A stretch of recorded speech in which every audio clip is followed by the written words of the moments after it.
60mm howitzer counter-artillery. And there's a giant missile launcher as well, the Hatto, that's what it's called. I'll try and frickin' remember that for next time. The Germans one in the original Men of War campaign looks something very similar to that, only much larger. Artillery firing, and oh my god, I'm so glad I freaking brought the camera here just in time to see the explosion of the Hatto and the heavy artillery in one shot. Both have been destroyed. Very important lesson to be learned here. Never ever stick your emplacements side by side. Oh, you're just making yourself a bigger target. Such a huge loss for the Japanese there. Coming back to the aggression that I was on about though. Look at Deus drone even getting a machine gun right up here. Firing on all the infantry approaching. That's just super aggression on this point. Not defensive at all. Of course, that was a captured machine gun, not one that they bought themselves. Perez on this right-hand side, still being very defensive. Japanese, they have to be aggressive now. They need to have offensive forces on the field. We need to see infantry and tanks to counter all these Shermans on the field right now. There's been a huge loss for the Japanese. We've seen their artillery being completely destroyed. And let me tell you, those things ain't cheap. Ain't cheap at all. Not to mention the fact that they haven't been able to destroy the Americans' artillery. They still have 2 artillery pieces up, which means they have the artillery advantage. They can keep blasting it away at infantry. I'm sure shortly, though, they'll need to resupply. They've been in use for quite some time, constantly firing. There's yet another mortar truck firing on infantry on the right-hand side. Once again, Deus drone and the Gaza strippers could move a Sherman up and easily take care of that. And it looks like they did. They did it spot on. At least something took that out. There it is. There's that Sherman which took it out.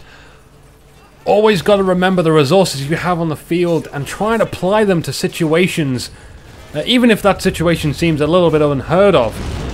We have artillery fire around here. It looks as if that might have been a radio op calling or something, as Bulladyn tries to press up on this location, which isn't a bad idea. This certainly seems a lot easier to engage than the central position at the moment. But as you can see, it's a simple mathematical problem. We've got another missile launcher firing on the middle, and as I was saying before, it's a mathematical problem there for Bulladyn. He simply doesn't have enough forces attacking that left-hand side to gain a victory over there right now. He's going to need to bring up a lot more than just 2 or 3 dudes. Again, the mysteries of a tank facing in weird directions away from the battlefield. We've seen that a lot from Gaza strippers and Deus drone. We're getting a second Maxims come up because we saw the first one destroyed by artillery fire. Whew, Americans maintaining hold on the central position for now. I think the right hand side is relatively safe, and I think this wagon is also relatively safe. But the left-hand side at the moment is the area that needs to be pressured for the Japanese right now. We're getting some sandbags being delivered to the front lines. And we have another AA gun from Perez firing in the center. Easily going to take care of that machine gun now that it doesn't have its sandbags protecting it. You, sir, shall fall down backwards in a glorious death. Free machine gun for the taking, though, as soon as he takes care of all that infantry. And here's a supply truck. Definitely going to the right-hand side to resupply the artillery, which is bound to have run out of ammo. Although these artillery pieces do come with smoke shells. Oh man, how many people incorporate those into their gameplay? Sherman party happening here. These Shermans just seem so freaking random at the moment, and they're a bit too close together, I would say. If one tank comes along and takes care of one of those Shermans, sure as hell it can take out the second one. Given their locations. Once again, a Maxim comes in. Look at this thing's firepower. Oh, dude, that's awesome. It just explodes whatever that was in the background. An explosive tree? Really? It can't have been. Anyway, explosive trees dying. And for anyone sitting at home going, what the hell's Inuki on about? That's not right. Then you've obviously not seen any of these videos before, because there's a lot of stuff that happens in Men of War which makes Stargate look like the science of screwing in a light bulb, or a similar metaphor which is representational of all the wacky kooky crazy things which happen in Men of War which just don't make sense at all, like freaking loop-de-loop tanks in midair which survive. Oh yeah, someone knows what I'm talking about. Ooh, anywho, we're approaching the 35-minute mark almost. And don't worry, I still have commentary left in me. I've been holding back this entire time. Deus drone saying, "Doe, he's just killed his own man with his machine gun." Didn't quite get that, but it looks like he's being sniped off by something. And just as a random note, an interesting Inuki fact is I don't drink alcohol. I more prefer milkshakes. More. New tank from Bulladyn. Let's skip the milkshake talk. As much as I love a good milkshake, this tank looks like it's got a purpose in life. It's charging down this road. It looks like it wants to get a good side shot on these Shermans and all these buildings here. Still intact, protecting the shot. Completely shot blocking. It looks like someone hit the side of the Chinu, but it's not phased at all. It gets into position. What are you doing? Fire! Fire! No, well, it gets it. Hull damaged. It's not destroyed, though. Unfortunately, though, the Chinu tank unable to take a side shot from the second Sherman. That gets completely destroyed. Heavy loss, though, for this Chinu tank. From Bulladyn, it just needed to take out a Sherman to be at least equal. We needed to see one Sherman go down at least for it to go in their favor. But now they've just lost a Chinu tank. And then this guy dies next to a repair kit. I love to see these repair kits just fly around the battlefield. And oh my god, all these buildings are completely gone. This has turned into very open field combat. If only the Japanese had a heavy tank, they could really destroy these Shermans, could completely obliterate them. Possibly even move close enough to try and take out these artillery pieces. Heavy tanks do very well in open fields. Of course, emplacements also do well in open fields, but not when there's artillery on the map for your enemy. But of course, we already destroyed all that artillery. The Japanese, I still believe they have a missile launcher around somewhere, but that needs to get them fairly close to get a good shot. And currently, the artillery pieces for the Americans are very far behind their own lines, which means I don't believe they can get a shot on that. But stuff like these Shermans, they can maybe get close enough, and the Maxons on the left-hand side. Deus drone realizing he can take out the 50 cal of the half-track. We're going to see where this dude goes to now, because he's just carrying the super heavy gun of all times.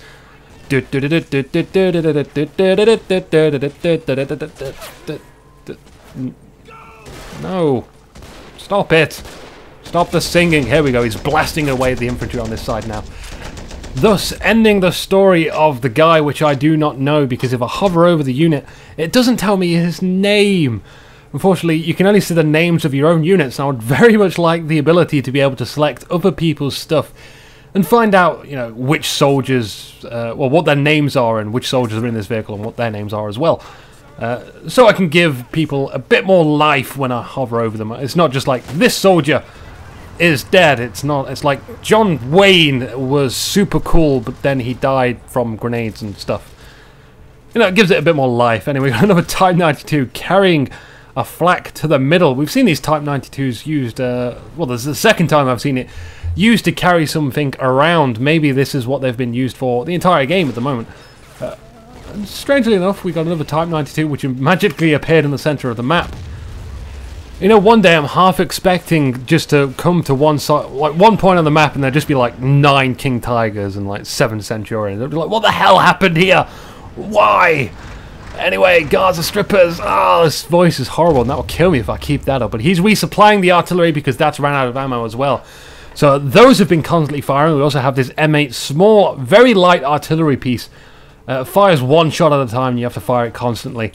But that's blasting away the enemies. That's all good. It seems like they've taken more of an aggressive role in this game, very late game. They're already advancing into this area where they tried to advance before, but they just got completely flanked by infantry on all sides. Very safe to advance now by the looks of it. They're getting a few dudes up. Being shot in the back, they need to look around. The guy dives into the road. That was an extraordinary death from him. He looks super cool. And there's that AT gun. Was this the AT gun from the start of the game? The AT gun which should have really moved to the middle when that M19 repositioned. It looks like it's very out of position itself as a grenade goes on. In fact, no, that grenade didn't hit on the other side. It hit the tree and bounced back. ExtremeFailure.com. Anyway, it shouldn't be too difficult to get rid of that AT gun, and it doesn't look like it's got a very good shot on anything that's possessed by the American forces. Gaza strippers with a lot of infantry in this area. Very nice spread. What a great line formation he has pulled this late in the game. Remember, never forget all your formations and all that good stuff. Bulladyn approaching on the left-hand side. Looks like he could toss a grenade, but he doesn't seem like he is. Perez moving his flak cannon back for whatever reason that might be in danger. We still have an operational machine gunners here as well. No infantry going to man it. Hopefully someone remembers to do that, because it's a good tool to get rid of infantry approaching. Either that or politely ask them to go away. I'm not sure if this is a new Greyhound, but it's definitely now an old Greyhound, for it is dead. I love Greyhounds, one of my favourite units of the American forces, in fact. But it seems like Bulladyn's having difficulty taking care of this area. He did bring in a light tank to try and assist the approaching infantry, but that's just exploded right now. Yummy, yummy, yummy. We have reached the critical point for the Americans. They now have 81 points to 77. Only 18 more to go now, though. Can they hold on to it? This is such a turnaround game at the moment. We've got another hull destroyed in the back. It looks like a Type 92 got hit. Also by artillery that's firing straight down on top of that, trying to take care of the flak cannon as well. It seems still operational at the moment, and no one's going to move that out of the way. They are very slow to move. We aren't really seeing that critical force that the Japanese need just to punch through any line of defense that the Americans have, and they pretty much have a solid line of defense. They've got artillery, they've got medium tanks, they've got infantry scattered across all 3 points. And there's so much destruction right now. I honestly think we could see some sandbags going up for the Americans right now, which would really seal the deal almost. Just something to hide behind. We've got a few guys in craters. That's all well and good. This area seems relatively safe, and a performance drop experienced by player Deus drone. It's not your ordinary performance drop. It looks like, hopefully, maybe he's just been alt-tabbed and he's getting back into the game.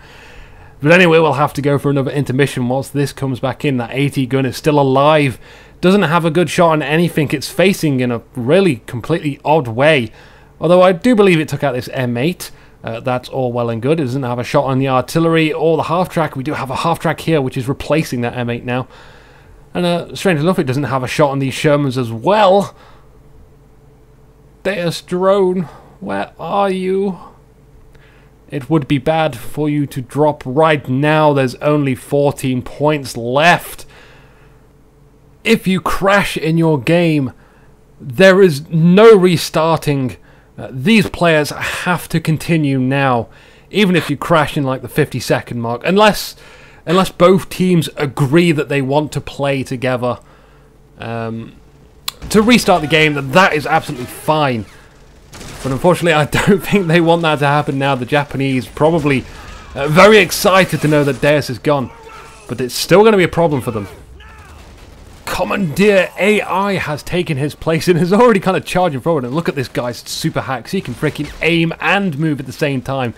Players can't do that. Oh, that's super cheats, man. Unfortunately, though, he loses his helmet. Getting grenaded as well. He tosses a grenade away. Dude, AI is just playing awesomely almost.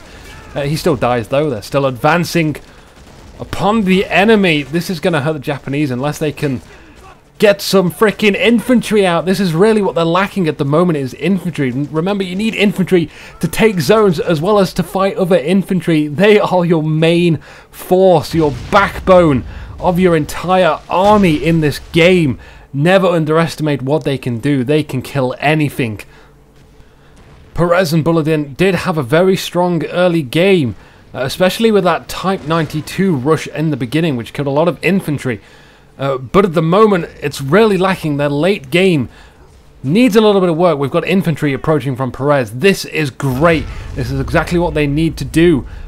Hit the dirt, fire on those guys. They only need 23 more points. They can definitely still do that in this game. They haven't got any artillery to find their artillery, which is very unfortunate for their infantry, really, because they're going to feel that pain shortly as they get fired upon.